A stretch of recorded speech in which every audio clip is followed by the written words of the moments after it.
We're out at the reserve. I've got to make sure I don't get my thumb over the lens. I've done that before. Did a whole section with it, but hey ho. So we've just set off. There's the car parked back there, and we're out and enjoying ourselves. And what I want to talk about today is something that some people get confused with, is as to when it is okay for a dog to go in front of you, which is a very valid point. Now, if you've asked the dog, she does this, she flips and loves a roll, and when she gets up she'll have a good shake and then set off. Nature's way of getting rid of the coat, of course. Anyway, yeah, when is it okay for them to go in front of you? Well, what I watched was the hunt, which is, you see, we think we're going for a nice leisurely walk in a lovely reserve. No, they're on the hunt. Either that, or they're marking their territory, or they're defending against nasties. There you go, goes a shake and off we go. So, when is it okay?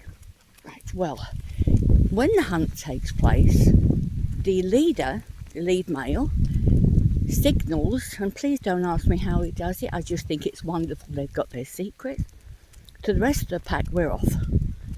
So they pick up and go with him completely.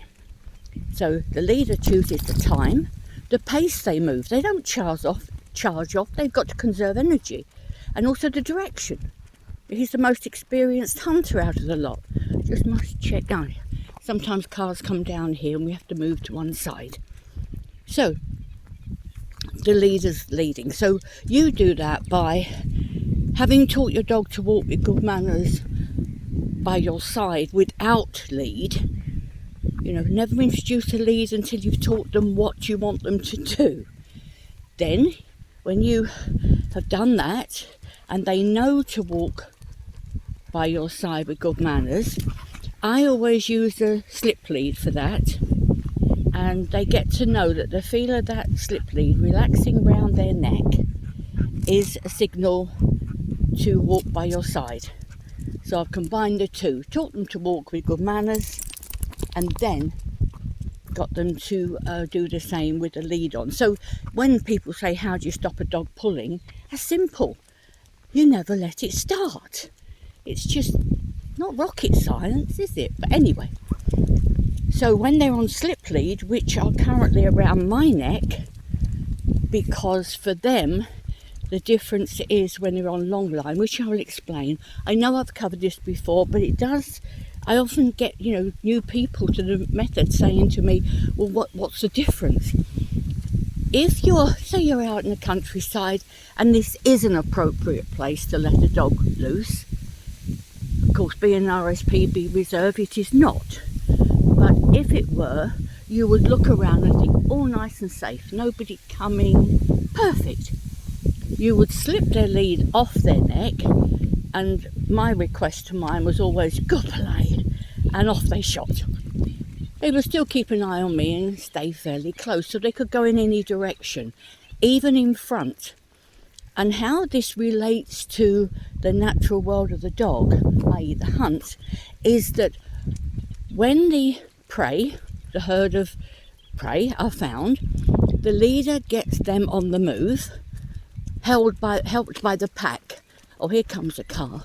It's okay, we've got a nice little pull out here, so we can go over here. Oh, that was very convenient. I didn't have to gather them up too much. So, that's the regular rangers. So, as I say, the leader will let the youngsters and the females, the lighter bodied animals, go in front. And this is to get the herd on the move, because it can take quite a long time for the weaker animals, the weaker prey animals, to show up, to show themselves. She's going to poo, which is perfect. I'll stop there and come back because I've got to clear this up. So she's going to roll. I'm pretty certain she's going to flip again. She's just got that swagger to her that says, I'm going over. Don't you just love them? Oh, they're fantastic. So, yeah, good. You see the way she's moving. Everything says she's going to flip. She's going to shake. Oh, all right then. But you see, she's getting rid of that coat. Even though I groomed out, they would do this on a daily basis anyway. And in the summer, predators look very, very moth-eaten. Mind you, the prey do too. You know, everything's losing its winter coat. So, as long as when you go to take your dog for a walk, you first educated it as to how to walk with good manners by your side, added a short lead, ideally a slip lead, and then these have their harness on for the car when we go out and come down here. But also it means that I can attach this line, and that signals to them that really it's their time. So if they want to stop and have a good sniff and a rummage, that's fine. I don't mind at all. And if your dogs would be running free, that's of course ensuring that your recall is excellent. You can get them back, because that's the first thing you need to learn about your dog, is how to stop it. Then if you were out here now and they were running free, or in the countryside running free, and you saw something that was a possible threat, like the vehicle earlier, then, or if one of the birds was to land on the path, you can call them to you. Because much as I firmly believe we all have the right to have a good life, we really do. But as long as it's never at the expense of somebody else. So we come down here, we have fun. I choose the time. When it's convenient to me, we're setting off. I choose the pace we move when we set out. They're walking nicely by my side, and the direction. I say where we're going to go. And then when I'm completely happy with surroundings, I'll attach their long lines, or if they were in an area where it's safe to be free, I would then release them, take off their slip leads. And the other thing I do then is make them wait. Don't have it. I'd always avoid the habit of getting their lead off and then shooting off immediately. Again, that's on their terms. Just ask them to wait, just as you would in the car. I mean, when I lift the tailgate of the car, these two wait. And remember, they are rescues. They were street dogs. No excuses. And no reasons to let things go wrong. You know, when people say to me, oh, it's a rescue and I don't mind, well, you're just causing your dog problems.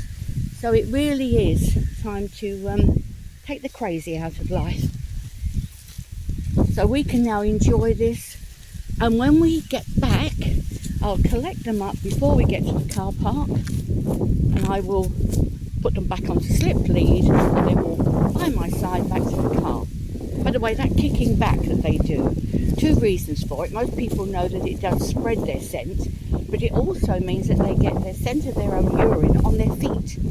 So as she moves, she's leaving a little trail, beg your pardon, of I've been here. You see, if they make a mistake, don't rush in and go, oh, it's all right, darling. You know, so she made a mistake. She went to roll her. There was a gate there. Soppy thing. Bet she won't do that again. Do avoid all this sort of, it's all right, darling, because all you're acting like is a frightened baby. So let her find out. That's okay. She's not hurt. The gate's not broken. All's right with the world.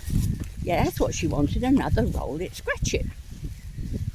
And you see, because it's her time on long line, she can do that. Of course, if I was walking them to heel with the slip lead, they wouldn't be sniffing and rolling and really generally having a good time. They'd just be with me, keeping pace, a nice unit, a nice nuclear unit of a pack. So yes, you can let your dogs go in front as long as you know when's appropriate, and you'll be fine.